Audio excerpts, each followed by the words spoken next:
Nós vamos para a ministração da palavra. Hoje é uma noite mais especial porque nós temos a ceia. Essa mesa que está aqui na frente é a mesa em que nós vamos realizar a ceia do Senhor. Todos os meses nós realizamos essa ceia em memória daquilo que Jesus fez. Há 21 séculos atrás, o Senhor realizou essa ceia, mas realizou uma ceia juntamente com os seus discípulos. E até então, a ordem é para que todas as vezes que nós lembrássemos, que nós realizássemos esse momento. Então, essa noite é uma noite especial para nós, porque vamos realizar mais uma vez esse ato. O texto é em Lucas, capítulo 22. Faremos a leitura do verso 39, que já está no mural.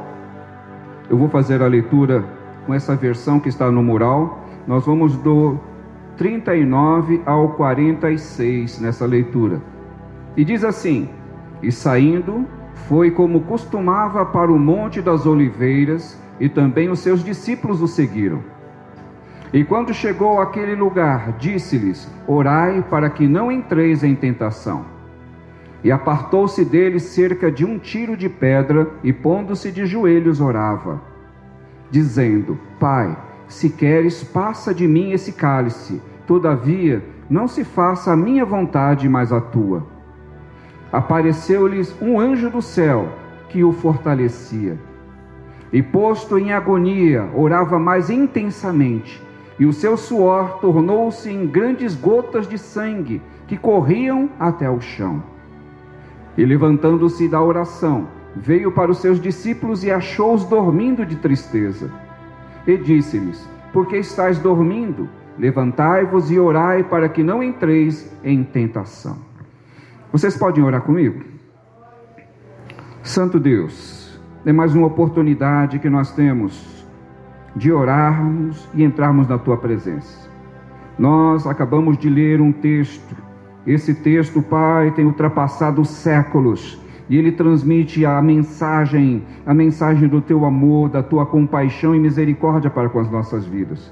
Nós pedimos ao Senhor que nos dirija nessa noite, nos dirija através da Sua graça, e a Ti, Espírito Santo de Deus, é o Senhor quem dirige a Sua igreja há séculos, é o Senhor quem faz nos entender, é o Senhor quem nos esclarece.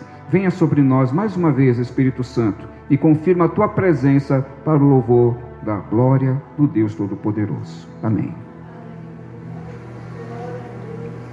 Nós fizemos a leitura no Evangelho de Lucas. Esse mesmo texto, ou seja, essa mesma passagem, nós encontraremos também em Marcos e em Mateus, que são chamados livros sinóticos porque eles têm como base o mesmo e transmitem-nos a mensagem da graça, da misericórdia. E nós temos agora, nessa versão de Lucas que não esteve com Jesus pessoalmente, Lucas que não conheceu Jesus. Lucas foi um discípulo do apóstolo Paulo, e Lucas, ele colheu as informações, muitas delas ele deve ter, além das pesquisas que ele mesmo relata no seu livro, que ele consultou muitas pessoas, que ele visitou algumas pessoas que conviveram com Jesus, ele colheu muitas informações. Então, como ele não foi testemunha ocular, a visão de Lucas é diferente da visão de Mateus, que Mateus presenciou muita coisa. Então, a visão de alguém que esteve próximo é diferente de uma outra pessoa. A Bíblia, ela é considerada para nós a palavra de Deus, e nós a temos como uma palavra verdadeira, porque o Espírito Santo foi quem conduziu a Lucas a escrever. E o Espírito Santo, que é sabedor de todas as coisas, conhecendo desde já que iriam se passar tanto tempo, e essa palavra que hoje chegou até nós, que certamente ainda vai perdurar por alguns séculos, se isto for o tempo de Jesus demorar para vir, nós não sabemos qual é o tempo, mas a igreja espera a vinda de Cristo, a igreja almeja pela vinda do Senhor, pois esse é o principal elemento da nossa fé, é crer que Jesus Cristo é o Filho de Deus, que o sacrifício de Cristo foi um sacrifício que foi recebido por Deus. Para algumas pessoas é difícil entender por que Jesus tinha que morrer, por que ele tinha que passar pelo que ele passou. Tudo isso que ele passou havia sido predito, havia sido profetizado, a vinda do Filho de Deus. E todas as coisas que ele fez, tudo aquilo que Deus projetou, a intenção de Deus é que tudo isso redunde, ou seja, que tudo isso retorne como glorificação a Deus.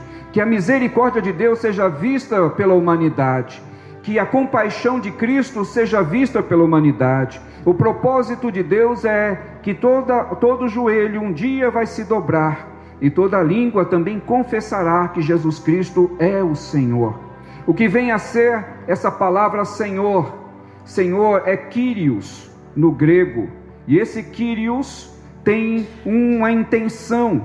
Kyrios significa Senhor, proprietário, dono. Então, a partir do momento que nós nos entregamos e o Senhor nos chamou, nós passamos a ser servos do Deus vivo, passamos a ser servos de Jesus Cristo. Jesus Cristo tornou-se Senhor nas nossas vidas.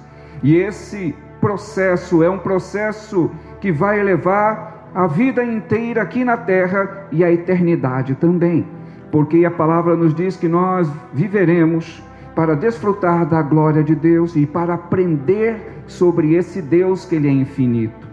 Muito do que já foi dito, do que já foi pregado, muito do que as milhares de pessoas, e hoje são milhões de pessoas espalhadas pelo mundo, que foram alcançadas por esse Evangelho. Esse Evangelho é o Evangelho da vida. Falar de Cristo é falar de uma vida genuína, é falar da vida verdadeira, é entender o processo pelo qual Deus criou o universo e criou a raça humana. Tudo que Deus fez e continua fazendo é para o louvor da sua glória. Esse é um entendimento básico na vida dos cristãos.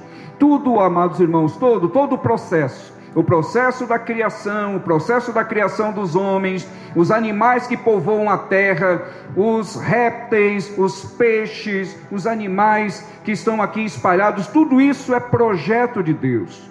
Os seres vivos, eles glorificam a Deus pelo fato de existirem. Não que esses seres entendam que estão glorificando, mas a partir do momento que nós olhamos para a natureza, e nós contemplamos a natureza, e nós contemplamos a maravilha que é o nosso Deus. Porque o nosso planeta, ele é único nesse sistema que nós estamos. Não existe outro planeta parecido com o nosso. Não foram encontrados seres vivos tão magníficos e tão extraordinários como nós.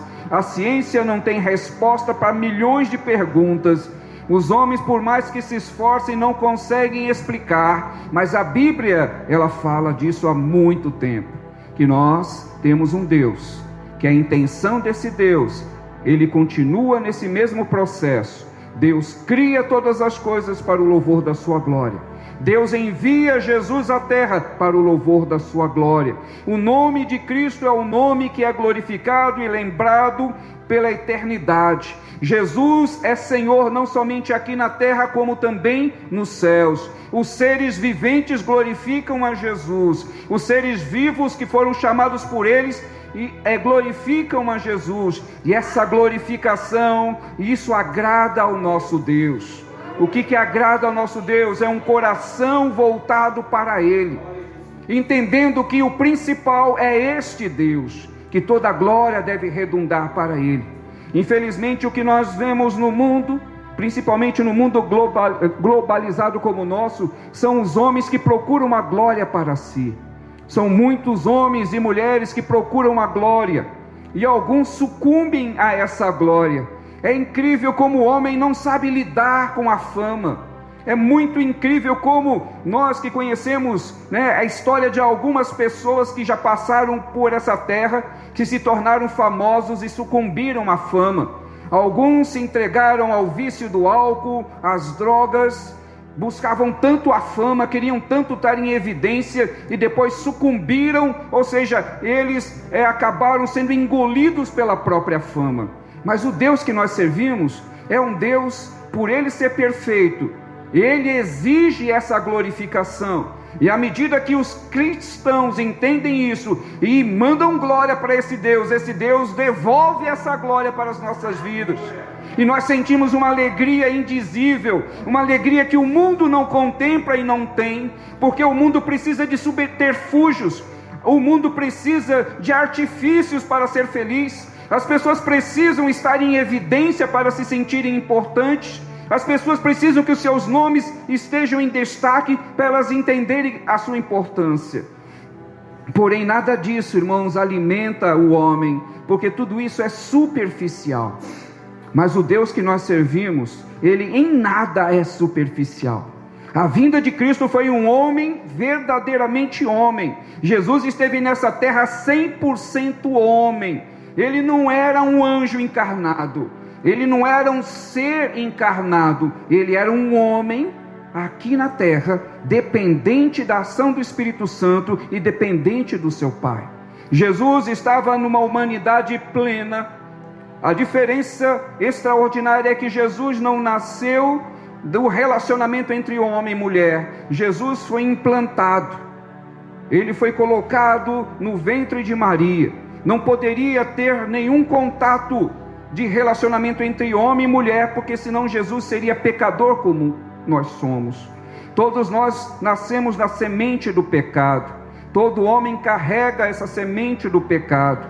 Mesmo que o homem se esforce para não pecar, como eu venho dizendo para vocês, o fato do homem se esforçar para não pecar, já está pecando, porque ele presume que ele não pode pecar, e a presunção é arrogância e é pecado.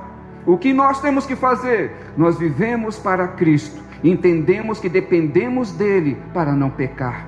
Não é o meu esforço pessoal, mas é Cristo em mim que faz com que eu me torne mais forte. É Cristo em você que faz com que você se torne um cristão genuíno. É o Espírito Santo em você que fala quando nós estamos no caminho errado. É o Espírito Santo em você que diz, não é esse o teu caminho, muda. E é o Espírito Santo quem nos conduz. Não somos conduzidos por nenhum mártir, não somos conduzidos por nenhum filósofo, não somos conduzidos por nenhuma linha filosófica. Nós somos conduzidos pelo Espírito Santo de Deus.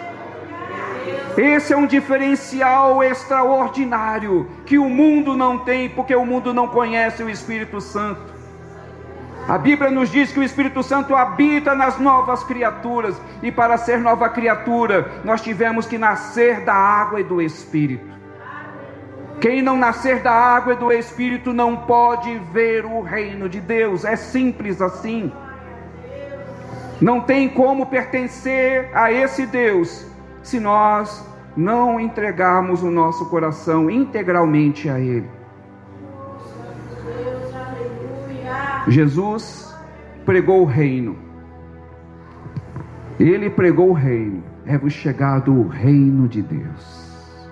E esse reino foi anunciado. Esse reino foi pregado. E o reino de Deus, ele só cresce. Cada ano que passa, o número dos salvos vai se ampliando. Cada ano que passa, mais pessoas vão sendo chamadas por essa maravilhosa graça. Há algum tempo atrás, o número de cristãos no mundo era em torno de 2 bilhões. Esse número já ultrapassou a casa dos 3 bilhões de pessoas que entregaram a sua vida para Cristo. Esse é um diferencial. O que nós acabamos de ler fala a respeito de uma entrega também. O Senhor Jesus, ele fez uma entrega ao seu Pai. E essa entrega foi entender que o propósito do Pai, ele se cumpriria na vida de Jesus Cristo. E o texto nos diz: então, acompanhado de seus discípulos, Jesus foi, como de costume, ao Monte das Oliveiras. Ao chegar, disse: orem para que vocês não cedam à tentação. Olha que coisa incrível. Jesus já sabia de antemão que ele haveria de passar pelo sofrimento. Ele tinha consciência de que a vida dele naqueles instantes seria um martírio. Ele tinha consciência de que ele seria martirizado, de que ele seria preso, de que ele iria sofrer no corpo da carne e depois ele seria crucificado de uma forma vil e cruel. Jesus tinha consciência disto, mas mesmo ele, sabendo que daqui a alguns instantes tudo isso iria acontecer, ele sobe e leva os seus discípulos com ele para orar. Jesus encontra na oração, mesmo ele não tendo essa necessidade premente, porque Jesus, sendo filho de Deus, estava em contato direto com o Pai. Ele era santo por natureza. A natureza dele era santa e perfeita. Ele e o Pai eram uma única pessoa. Mas Jesus, para nos deixar o exemplo, ele foi orar. Ele foi entrar na presença do Pai como um servo humilde. Jesus, ele se entregou verdadeiramente por nossas vidas. Ele leva os seus discípulos com ele para aquele lugar de oração, e o texto nos diz que ele se afastou com a distância como que de uma pedra lançada. E ele vai orar separado dos seus discípulos. Ele entra na presença de Deus e ele ora ao Pai. Ele diz: Pai, se queres, afasta de mim esse cálice, contudo, que seja feito a tua vontade e não a minha. Que amor, que entrega. Um Pai como o Deus Todo-Poderoso. Jesus entendendo que o amor de Deus pela humanidade é um amor incalculável. O mesmo amor que fluía do Pai também fluía no Filho. Jesus tinha consciência da importância do seu ato. A importância do ato de Jesus é que todo homem é pecador. E todos os homens foram condenados à morte. A morte é a condenação para o pecado. E quando os homens morrem no seu pecado, morrem distantes de Deus e morrem condenados pelo próprio pecado. Para que nós pudéssemos ter essa esperança que os cristãos têm, alguém teria que morrer em nosso lugar. Jesus tomou o lugar da nossa morte. Ele foi maldito no nosso lugar. A morte de Cristo, ela foi recebida por Deus como sacrifício vivo, santo, agradável. Deus entendeu que a morte do seu Filho seria uma morte substitutiva. Jesus morreu e levou sobre ele todo o peso do pecado, levou toda a condenação que seria a minha e a tua condenação. Ele leva todo o peso do mundo sobre ele. E não bastasse isto, esse momento, que é o momento em que o Senhor Jesus, quando ele vai para a cruz, não nesse texto, mas em outro texto, é um momento onde houve escuridão, onde os céus ficaram turvos, a terra tremeu. Quando Jesus estava na cruz e sobre o peso da cruz e o peso da condenação, quando ele recebe o peso do pecado sobre ele, ele clama ao Pai, pedindo: Deus meu, por que me desamparastes? Eu já devo ter dito isso para vocês, mas essas são palavras que nós temos que guardar no nosso coração. O Deus que nós servimos é um Deus que não contempla pecado. Naquele momento Jesus estava levando na cruz todo o pecado da humanidade.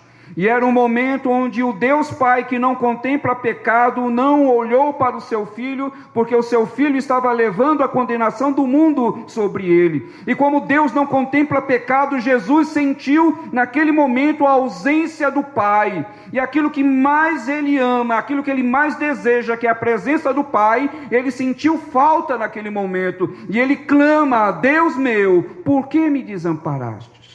O desamparo não era porque ele estava na cruz. Ele já havia pedido antes para Deus livrá-lo. E Deus disse que não iria livrá-lo. Ele estava consciente disso. Ele estava consciente de que o Pai deixaria ele ir para a cruz. Então quando ele diz: Deus meu, por que me desamparaste? Não foi por conta da cruz. Foi porque Deus deixou de olhar para ele no momento em que ele carregou o pecado do mundo. Ele se tornou maldito por nossa causa. Ele se tornou maldito pelo peso do pecado do mundo. Então o Senhor Jesus, em um momento crucial da sua vida, ele sente a ausência do Pai e ele clama buscando a presença do Pai. Irmãos, se nós tomarmos para nós isso, para as nossas vidas, como deve ser a vida de um cristão quando ele se afasta da presença de Deus, como deveria ser a vida de qualquer crente quando ele se sentisse ausente, essa ausência da presença de Deus. Sabe quando Deus se afasta de nós? Quando nós estamos em pecado. Sabe quando o Espírito Santo se entristece? É quando nós deixamos que o pecado domine a nossa vida. Quando que o Espírito Santo se afasta de nós? Quando nós deixamos a presença de Deus. Então é possível um cristão se afastar? Sim, é possível. E isso traz tristeza e traz diferenciação na nossa vida. E qual é a fase pior, irmãos? A fase pior é quando o homem ele se acostuma com a ausência de Deus. Isso é a pior coisa que pode acontecer na vida de alguém. É quando a pessoa se esfria totalmente, que não sente mais necessidade nenhuma de estar na presença de Deus. É quando a pessoa não sente a ausência desse Deus. É uma morte, mesmo estando vivo na terra. O homem é considerado morto, como diz a Bíblia. Todos estavam como mortos. Mas quando o Espírito veio sobre as nossas vidas, ele nos tornou vivos para Deus. É imprescindível, amados irmãos, que a nossa vida seja uma vida voltada para esse Deus. Jesus chamou os seus discípulos para orarem. Subam comigo, vamos orar. Ele precisava da companhia de alguns amigos, de irmãos próximos a ele. Era um momento extremamente pesado para o Senhor. Orem para que vocês não cedam à tentação. A preocupação de Jesus Cristo continua sendo a mesma para você e para mim. Ore, se derrame na oração para que você não caia na tentação, para que nós não nos tornemos fracos, nos tornemos insensíveis à presença de Deus. O Senhor nos quer bem próximos a Ele. O Senhor nos quer envolvido com Ele. Irmãos, todo esse sacrifício, tudo isso que o Senhor fez, Ele fez para que nós estivéssemos ligados a Ele, em espírito e em verdade. Não foi apenas para marcar a história, não foi para ser um homem marcado pela história, mas o que Ele buscou, sempre buscou, foi comunhão com você e comigo. O que mais o Senhor deseja é que nós tenhamos comunhão com Ele. E como é que eu vou ter comunhão com Deus? Como é que nós vamos ter comunhão? Na oração. A oração é a chave para a vitória na vida do cristão. Um homem e uma mulher que não ora, que não tem tempo de oração, não tem tempo para Deus, está dando um recado para Deus: Deus, eu não tenho tempo para o Senhor. Eu sou muito ocupado para fazer as minhas coisas. Eu não tenho tempo para estar na tua presença. Não tenho tempo para me dedicar à oração. Isso é a mesma coisa que falar: Deus, eu não preciso do Senhor. E Jesus levou aqueles homens e Jesus orou, irmãos. Ele orou intensamente ao Pai, para nos deixar esse recado. Se eu não entendo essa palavra tão clara, se eu não entender que Ele exige e quer que eu e você entremos na presença dEle em oração, negligenciar a oração é negligenciar a Deus, é abandonar ao Senhor. Aqueles homens eram discípulos de Jesus, ouviam a Jesus, acompanhavam a Jesus, e mesmo assim o Senhor disse: orem, para que vocês não cedam, não caiam em tentação. Ele se afasta daqueles homens, ele vai orar ao Pai, e Lucas é o único que diz que Jesus orava tão intensamente, e a angústia era tão grande, que ele suou como gotas de sangue. Talvez você não saiba o que é isto, mas existe na medicina isto. Eu já presenciei não suor, mas Isso logo no início da minha profissão, antes mesmo de ir para a radiologia, eu trabalhei na enfermagem. Foram pouco tempo. E um dia eu estava no pronto-socorro do Hospital São Camilo e saiu uma remoção levando uma paciente e estava levando para um outro hospital. E no meio do trajeto, a ambulância bateu. Um carro bateu na ambulância e a ambulância retornou para o pronto-socorro e trouxeram a paciente. Era uma paciente idosa, uma mulher bem grande. O que aconteceu? Colocaram aquela mulher na mesa, ela estava num processo de parada respiratória. Então, quando acontece uma parada respiratória, toda a emergência se entra em prontidão, os médicos vão fazer massagem cardíaca, quem é da enfermagem já tenta ligar um soro, aí o médico já vai pedindo os medicamentos, isso vai sendo aplicado. Mas aconteceu algo com o corpo dessa mulher que eu nunca tinha visto na minha vida. Começou a sair sangue pelos poros. O rosto dela ficou cheio de sangue, o braço, o corpo inteiro começou a suar sangue. Aquilo foi tão incrível que nem os médicos tinham visto isso daquele jeito. O que aconteceu com aquela mulher nós não sabemos. O que aconteceu para que saísse sangue dos poros. Mas essa imagem ficou e continua. Isso já aconteceu há mais de 30 anos, há 35 anos atrás, quando eu comecei a trabalhar. E nunca saiu da minha imagem mental aquilo que eu vi. Quando Lucas descreve aqui Jesus suando gotas de sangue, demonstra o quanto de sofrimento Jesus estava vivenciando naqueles instantes em que ele iria passar por esse tormento. Geralmente, quando nós passamos por alguma angústia, nós sentimos um aperto, um aperto no coração. Algumas pessoas ficam com a cabeça doendo porque está angustiada. Algumas outras pessoas não conseguem se alimentar porque estão tão angustiadas que o estômago não aceita nada. Angústia é algo que aperta o nosso coração. Angústia é um sofrimento muito grande. O texto nos mostra que Jesus estava sofrendo como um humano. Não um humano qualquer, mas alguém que tinha consciência de que iria sofrer e muito por conta das pessoas, por conta daquele sacrifício que Deus estava exigindo dele. Esse exemplo de Cristo, o exemplo de amor e de doação, ele chegou no ápice do sofrimento humano. Naquilo que a ciência tem um nome para isso, agora eu não me recordo o nome, dessa condição de suar sangue, mas isso existe, é uma condição.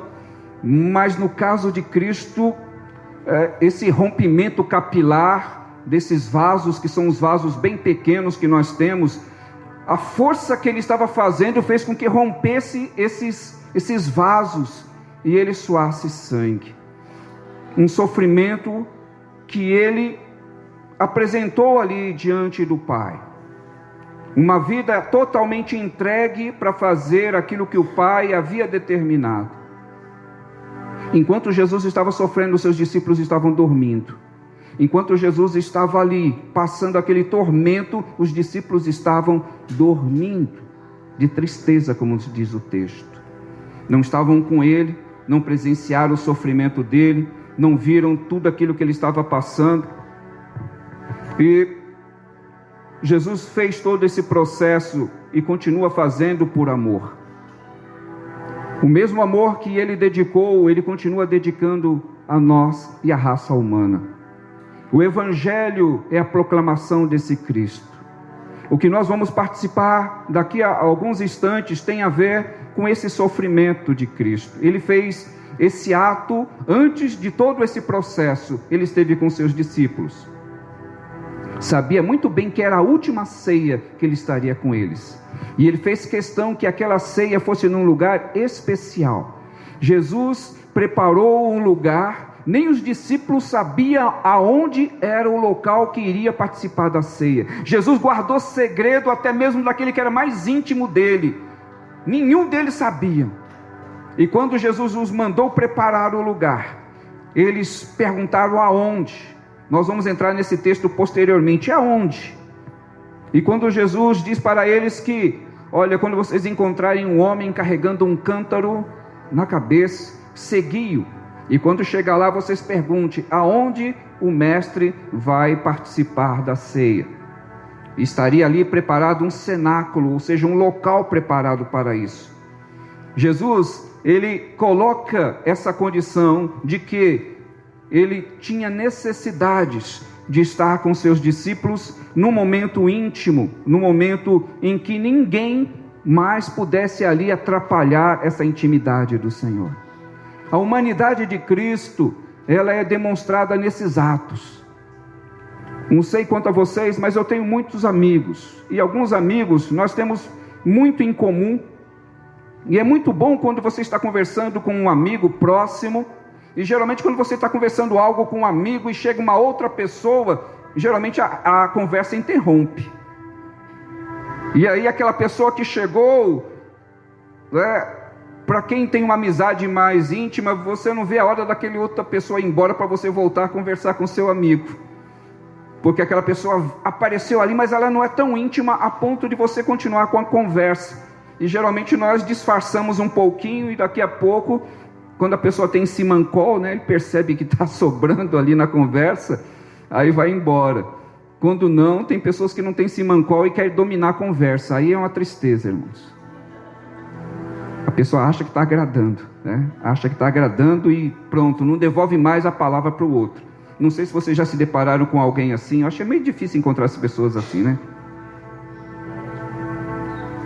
Mas quem tem simancol já vai saber logo que a conversa ali entre aqueles amigos estava e precisava mais de uma privacidade. Jesus necessitou de privacidade. E mais uma demonstração da humanidade de Cristo, de que Jesus tinha necessidades, ele passou o sofrimento, ele buscou a companhia de outras pessoas. Jesus demonstrou a sua humanidade de uma forma perfeita, não deixou nenhuma brecha para que alguém viesse a dizer, não, Jesus não era homem, ele não sentiu nada, ele como filho de Deus não podia ter sentido nada. Isto é uma mentira deslavada, é algo que vem sendo dito há muitos séculos para tirar o sacrifício de Cristo da sua genualidade, ou seja, daquilo que realmente Jesus foi. Jesus estava como homem, sofreu como homem em todos os momentos. Porque se ele não viesse como homem perfeito, o sacrifício dele não teria valor algum. Então, quando alguém disser para você que ele não era homem perfeito, que ele era um anjo encarnado, você repreenda isso em nome de Jesus. Isso não quer dizer que era coisa boa, não. Bom é o que ele fez. Ele era homem e morreu como homem e dependia de ser ressuscitado por Deus, porque quando ele morre, ele está levando todo o peso do pecado do mundo sobre ele. E o pecado gera morte, e a morte gera separação de Deus. E por isso que Jesus sofreu na cruz. Não o martírio físico, mas a ausência do Pai. Foi o peso maior para Jesus. E isto deveria também, como eu disse, ser algo significativo para as nossas vidas. Mas infelizmente, para algumas pessoas, elas passam por um processo, talvez um processo de desilusão. Muitas pessoas acham que igreja vai encontrar perfeição. Tem pessoas que acham que na igreja todo mundo é certinho, que todas as coisas... Irmãos, é ilusão, nós somos humanos. Por mais que nós desejamos ser bons, nós cometemos erros. Por mais que você queira ser amigo de todo mundo, naturalmente, nós temos as nossas preferências, assim como vocês, tem pessoas que vocês têm intimidade, pessoas que vocês têm afinidade, isso é natural. Então, quem espera perfeição em movimento evangélico, sinto te informar que isso não existe. Não existe perfeição, não existe igreja perfeita, não existe grupo perfeito, nada. Todos nós temos N defeitos, mas algo que faz parte da nossa natureza depois de sermos transformados, é que nós desejamos ser melhores. E por desejarmos ser melhores, nós procuramos que esses erros, eles não apareçam tanto. Depois de Jesus passar por esse processo, Ele instrui os discípulos, como eu citei para vocês, para que eles orem. Depois Jesus instrui para que eles fossem fortalecidos. Por fim, ele se levantou e voltou aos discípulos e os encontrou dormindo, exaustos de tristeza. E ele pergunta: por que vocês dormem? Perguntou ele: levante-se e orem, para que não cedam à tentação. Mais uma vez, Jesus diz para eles: levantem e orem. Mais uma vez eu digo para vocês, igreja, a oração é a chave da vitória na vida de qualquer cristão. Hoje pela manhã nós estávamos aqui e eu falei de oração mais uma vez. Nós temos dito aqui, não uma, mas centenas de vezes, para quem está aqui nessa igreja há algum tempo, que nós temos chamados para oração. Nós temos os dias da semana, que eu sei que a maioria que trabalha não tem como estar aqui, mas nós temos oração também aos domingos, porque para que o irmão que não pôde estar durante a semana esteja na oração no domingo. E por que os pastores insistem tanto em que as pessoas devem orar? Eu digo mesmo, por que Jesus insistiu tanto para que os discípulos orassem? Pelo mesmo motivo, para que não caiam em tentação, para que a igreja, para que você como cristão não venha a desfalecer, para que você como cristão não venha ficar entristecido com coisas banais, para que você como cristão não venha ficar com a sua cabeça cheia de confusão e se afastar da presença de Deus, para que você como cristão seja fortalecido e não se enfraqueça ou se esmoreça por qualquer coisa. Foi o que Jesus disse para eles: levantem, orem e sejam firmes, para que vocês não cedam à tentação. Igreja, não tem outra ferramenta que nos foi dada a não ser esta, a ferramenta da oração. E Jesus instrui para que eles sejam fortalecidos. Há necessidade de fortalecimento? Sim, é claro que há. Nós somos frágeis. Como humano, nós somos, em alguns momentos, sensíveis. Diante das coisas que acontecem, nós sofremos interferência. Basta mudar o clima para mudar o nosso ânimo. Se o dia amanhece um dia nublado, nós já ficamos, não digo todos, mas tem pessoas que já ficam meio deprê só porque o dia está nublado. O dia está ensolarado, geralmente nós ficamos mais motivados, ficamos mais acelerados. Eu digo para vocês que não é só nós. Não sei aqui, mas na casa de vocês, mas aqui no fundo tem um monte de largato. Um monte de largato, que esses largatos eles saem quando está calor. Quando está frio a gente não vê nem os largatos aqui. Nem os largatos não aparecem. Mas quando está calor, os largatos estão tudo aí, ó. Tem um monte aqui atrás. E deve ter um monte aqui por cima também, que eles rodam por aqui também. Agora quando está frio, nem eles saem. Se os seres vivos sofrem a ação da mudança da natureza, já muda o nosso ânimo. Imagine quando você se deparar com alguma tribulação, com algum problema. Tem pessoas que não resistem e ficam deprimidas quando tem qualquer problema. Ficam deprimidas quando alguém que já olha diferente ou já não faz algo diferente. Como que nós vamos ser fortalecidos? Na oração, irmãos. A oração é o melhor remédio. Na oração você vai ser tratado no seu psicológico. É o melhor psicólogo, é a oração. O melhor psicólogo é Jesus Cristo. Quando você apresenta diante dele as suas falhas, ele, como perfeito que é, vai trabalhar no nosso íntimo e nós vamos aprender mais.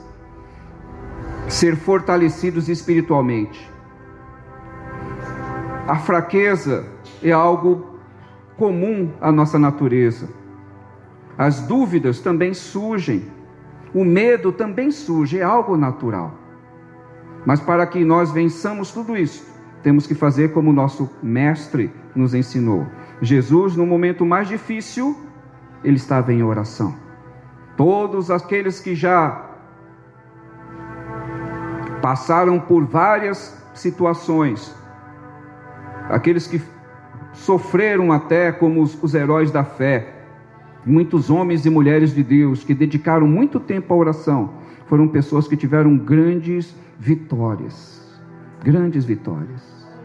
Eu contei algum tempo aqui para vocês, no livro que eu estava lendo, de um servo de Deus, a respeito de que todas as orações que ele havia feito, ele anotava no seu diário as orações, e Deus respondia a todas elas. Acho que foi nem vou chutar o número, mas eram mais de 5.000 orações que esse homem de Deus fez, e ele cuidava de um orfanato.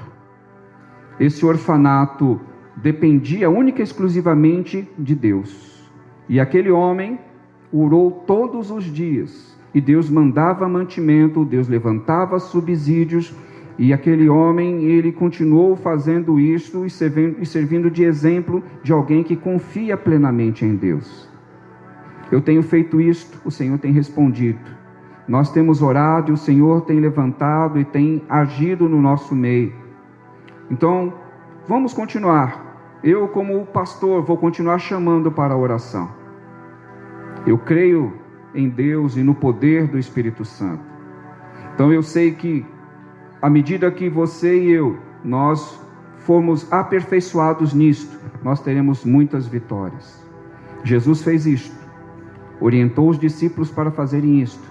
A igreja tem feito isto, tem orientado os cristãos para se fortalecerem na oração, porque qual é o nosso desejo, irmãos? É que você cresça, é que você esteja fortalecido. Hoje pela manhã nós falamos em Efésios 6 a respeito de vestir a armadura. O apóstolo Paulo estava citando isso para a comunidade, para que eles se revestissem da armadura, tivessem o capacete, tivessem o escudo, vestissem as sandálias, a espada, para que estivessem fortalecidos diante das batalhas.